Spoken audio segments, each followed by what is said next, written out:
This summer, Hong Kong's Legislative Council was set to vote on a bill that would set the minimum wage.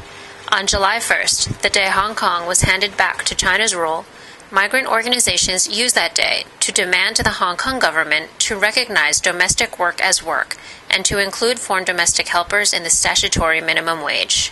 We are here today, the migrant domestic workers, to demand to the Hong Kong government that live-in domestic workers should be included in the legislation of minimum wage. We believe that if the Hong Kong government wants to promote itself as a multiracial and international city, a democratic society, it should not tolerate discrimination, it should not tolerate exclusion, it should include migrant domestic workers in the minimum wage.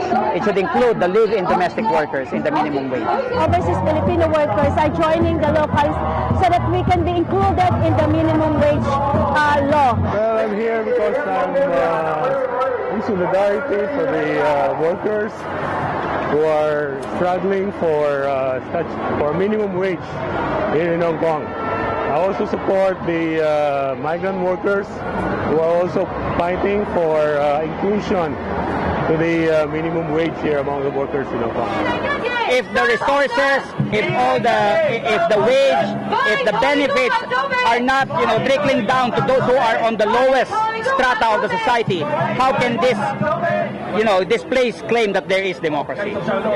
So we think that this is a very opportune time to raise the issue of wage, the issue of livelihood, and the issue of respect for human being, irrespective of our nationality, irrespective of our race, irrespective of our religion. As Legislative Council was reviewing the bill regarding minimum wage for local workers, migrant groups stood outside the government buildings to remind the legislators that not only should their local brothers and sisters be granted their request of a minimum wage of 33 Hong Kong dollars per hour, but that foreign domestic workers should also be included in the minimum wage. So we are gathered here to be included for statutory minimum wage for 33 per hour, because less than 33 per hour is not enough for our life. We are here workers, we are not slaves.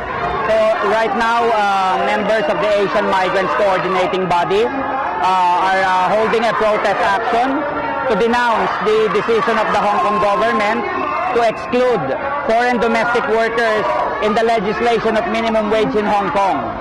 We are also here to lend our support, to lend our voice to the call for a $33 per hour minimum wage.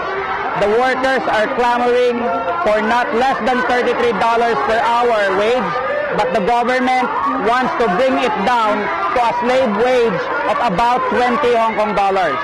So the fight today is a fight for workers' dignity. The fight today is a fight against poverty, is a fight against discrimination. And all the workers groups here, the trade unions, including the migrant workers, are one in calling for a minimum wage legislation that will cover all workers, and it should be not less than $33 per hour.